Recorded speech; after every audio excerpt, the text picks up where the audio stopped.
1971 সালের সময় যে যুদ্ধ, সেই যুদ্ধের বিষয়টা একটা বড় বিষয় আছে। সেই সময় আমাদের যে আশা আকাঙ্ক্ষাগুলো ছিল, যে অ্যাসপিরেশনসগুলো ছিল, সেগুলো পরবর্তীকালে পূরণ হয়নি। এবং আমরা যারা ওই সময়ে 1971 সময় এখানে ডক্টর মাহবুবুল্লাহ আছেন, সালাউদ্দিন সাহেব আছেন, আমরা সরাসরি ছাত্র রাজনীতির সঙ্গে সম্পৃক্ত ছিলাম।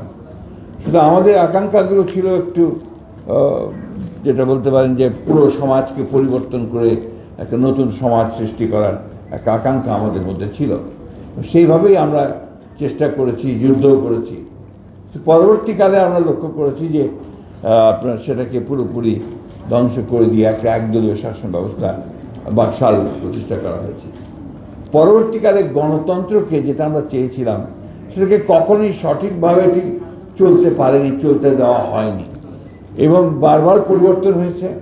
বারবার পরিবর্তন হওয়ার ফলে একটা যে স্ট্রাকচার, যেটা খাড়া করবেন আপনি, যে খাড়া করার পরে জাতি নির্মাণের জন্য যাবেন, আমার কাছে মনে হচ্ছে সেটা বারবারই ব্যাহত হয়েছে। অবস্থাগুলো চলে বাংলাদেশের রাজনৈতিক যে কাঠামোটা, এটাকে একেবারে পুরোপুরি ধ্বংস করে ফেলা হয়েছে। এই সুযোগে আপনার যেহেতু জবাবদিহিতা ছিল না, কোনো সরকারের মধ্যে কোনো জবাবদিহিতা ছিল না, লুণ্ঠন লুটপাট, এটা নতুন করে বলার কিছু নেই, আমার চেয়ে আপনারা অনেক বেশি ভালো জানেন। কিন্তু আমরা চেষ্টা করেছি, বারবার আমরা রাস্তায় নেমেছি, বারবার কথা বলছি, মানুষকে সংগঠিত করবার চেষ্টা করেছি। যাই হোক, শেষ পর্যন্ত আমি মনে করি যেটা একটা অভূতপূর্ব একটা উত্থানের মধ্য দিয়ে, ছাত্র গণঅভ্যুত্থানের মধ্য দিয়ে আমরা একটা পরিবর্তন নিয়ে এসে আবার একটা সুযোগ তৈরি করতে সক্ষম হয়েছি, যে একটা নতুন করে বাংলাদেশ নির্মাণ করবার জন্য। সেই জন্য যখনই আমরা আপনার বাংলাদেশ করে নতুন করে নির্মাণ করার কথা, বাংলাদেশকে নতুন করে জাতি নির্মাণের কথা বলি, তখন আমার মনে হয় যে এটা কি আপনার ডাক্তার সাহেবের আপনার অ্যান্টিবায়োটিক দেওয়ার মতো, যে অ্যান্টিবায়োটিক দিলাম আর ঠিক হয়ে গেল, সেটা তো না। এটা অনেক কথা মিথস্ক্রিয়ার মধ্যে দিয়ে একটা পুরোপুরি সব কিছুর মধ্যে দিয়ে আপনার একটা জিনিস বেরিয়ে আসে।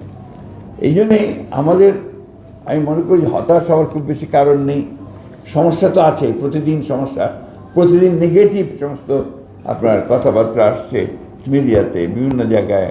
আর হয়েছে আপনার সোশ্যাল মিডিয়া, সেই সোশ্যাল মিডিয়ার যে একটা ভয়াবহতা এই সমাজকে গ্রাস করে ফেলছে, এটা আপনারা কতটুকু উপলব্ধি করছেন আমি জানি না। আমার মনে হয় সরকারের উপদেষ্টা মধ্যে এখানে আছেন, ওনারা খুব ভালো করে উপলব্ধি করছেন যে আপনার যে মব তৈরি করার যে ব্যাপারটা, সেটা কীভাবে সরকারকে আপনার মাঝে মাঝে আক্রমণ করছে।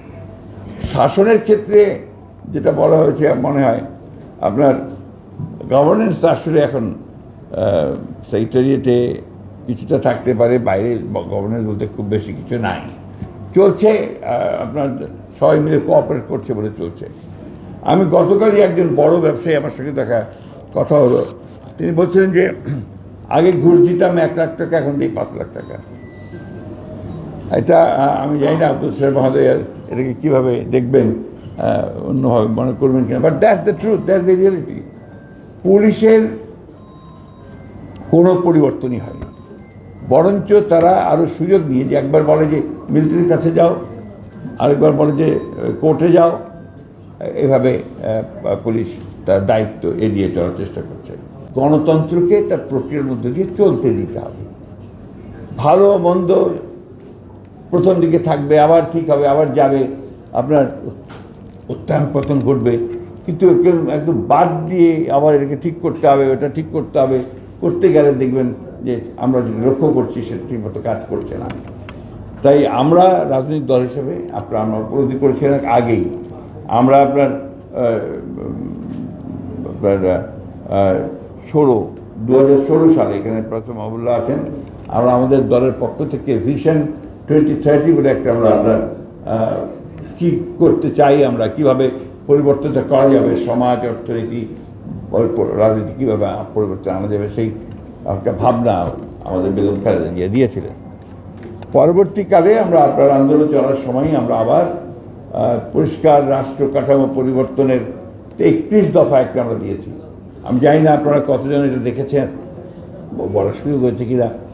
এগুলোর মধ্যে কিন্তু মোটামুটি এই একই এখন যে আলোচনাগুলো আসছে এই বিষয়গুলোই কিন্তু আসছে সমস্ত, এবং এই আলোচনাগুলো নিয়েই কিন্তু আমরা এগুলোর চেষ্টা করছি। সুতরাং অ্যাজ এ পলিটিক্যাল পার্টি আমরা খুব ভালো করে উপলব্ধি করি যে বর্তমান যে রাষ্ট্র কাঠামো আছে এর গুণগত পরিবর্তন দরকার, অর্থনৈতিক যে কাঠামো আছে তারও গুণগত পরিবর্তন দরকার, কিন্তু এটা একদিনে রাতারাতি কোনো পক্ষে সম্ভব নয়। আপনার এটার একটা প্রক্রিয়া দরকার, এবং সেই প্রক্রিয়াটা হচ্ছে গণতান্ত্রিক প্রক্রিয়া। আপনাকে গণতন্ত্রকে চলতে দিতে হবে তার নিজস্ব গতিতে। এটাকে আমি এইভাবে ঠিক করবো, এটাকে এইভাবে ঠিক করবো, এটাতে গণতন্ত্র ঠিক হয় না। গণতন্ত্রকে জনগণকে তার অধিকার প্রয়োগ করতে দিতে হবে, তার ভোট দিয়ে সে প্রতিনিধি তৈরি করবে, সেই পার্লামেন্টে তার আপনার জবাবদিহিতা থাকবে, আমলাদের জবাবদিহিতা থাকবে। কারো কোনো জবাবদিহিতা নেই কোথাও এখন, nobody is accountable to anybody now. তো সেই জন্যে এই গণতন্ত্রের প্রক্রিয়াটাকে চলতে দিতে হবে, এবং আমার মনে হয় যে বিলম্ব না করে অতি দ্রুত ওই প্রক্রিয়াতেই আমাদের যাওয়াটা বোধ হয় সবচেয়ে বেশি সমীচীন। এ নিয়ে আমাকে অনেক অনেক অনেক কথা বলে, আমাদেরকে বলে আমরা শুধু আপনার নির্বাচনের কথা বলি। নির্বাচনের কথা তো আমরা বলি, আমরা ওইটাই বিশ্বাস করি বলে। আমরা বিশ্বাস করি যে আপনার একটা লিবারেল ডেমোক্রেটিক পার্টি হিসেবে আমরা গণতন্ত্র প্রতিষ্ঠা করতে চাই, এবং সেটার একমাত্র পথ হচ্ছে গণতান্ত্রিক উপায়ে জনপ্রতিনিধিদেরকে নির্বাচিত করে তাদেরকে পার্লামেন্টে পাঠিয়ে তাদের কাছ থেকে আপনার দেশ পরিচালনা করতে হবে, এবং তারাই চালাবেন, তারাই সব কিছু করবেন। ভুল ত্রুটি থাকবে তো ওর মধ্যে থেকেই সেটা ঠিক হয়ে আসবে, তার প্রক্রিয়ার মধ্যে।